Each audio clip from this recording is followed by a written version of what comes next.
খুঁটিনাটি বিশ্লেষণ পাঠশালার আরো একটি নতুন ভিডিওতে আপনাদের সকলকে স্বাগতম। আজকে আমরা কাউন্টেবল এবং আনকাউন্টেবল নাউনগুলো নিয়ে আলোচনা করব। চলুন বন্ধুরা শুরু করি।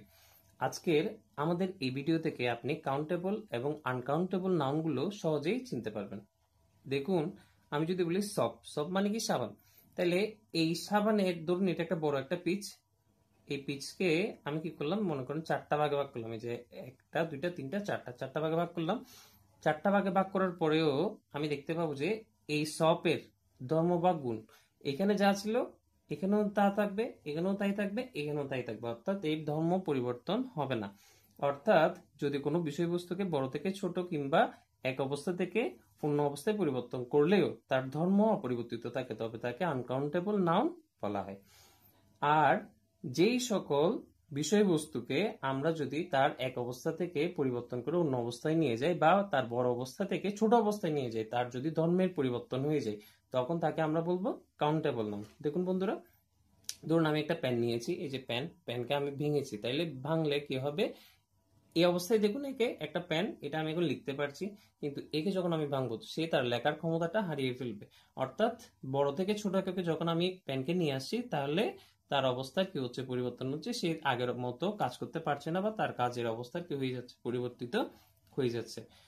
তারপর পেন্সিল, ডগ, যেমন আমি যদি ডগ বলি বা ম্যান বলি, আমি যদি ধরুন আমি একটা ম্যান চিন্তা করলাম, এই যে একটা ম্যান চিন্তা করলাম, একে আমি এখন পিচেস করলাম, এর মাথা হাত পা এগুলো পিচেস করলাম, তাইলে সেই পিচেস গুলা তার আগের অবস্থার মতো থাকবে না, তাইলে এখানে কি হচ্ছে, পরিবর্তিত হচ্ছে।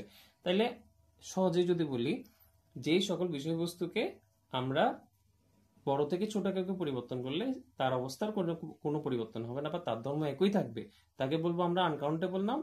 আর যে সকল বিষয়বস্তুকে তার আগের অবস্থায় আমরা ফিরিয়ে নিতে পারবো না, তাকেই বলবো আমরা কাউন্টেবল নাউন। দেখুন বন্ধুরা, এক্সাম্পল হিসেবে পেন, পেন্সিল, ডগ, বুক, কান্ট্রি এক্সেট্রা। আমি আরেকটা বিষয় নিয়ে আলোচনা করছি, বুক। দেখুন, একটা বই যদি 100টা পেজ থাকে, তাইলে এই 100টা পেজ আমি মনে করেন এটাকে আমি কি করলাম, কাট করলাম, 50 পেজ 50 পেজ আলাদা করলাম, তাহলে এখানে যে 100 পেজ ছিল আগে, এখন 50-50 পেজ হওয়ার কারণে কি হবে, এই 50 পেজ আর ওই 50 পেজ কিন্তু একই হবে না, অর্থাৎ তার এখানে ধর্মের পরিবর্তন হয়ে যাচ্ছে।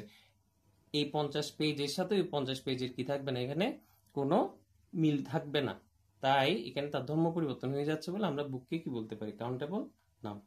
আর একটা বিষয় হলো, আনকাউন্টেবল নাউন সবসময় সিঙ্গুলার, আর কাউন্টেবল নাউন সিঙ্গুলার হইতে পারে, প্লুরালও হইতে পারে।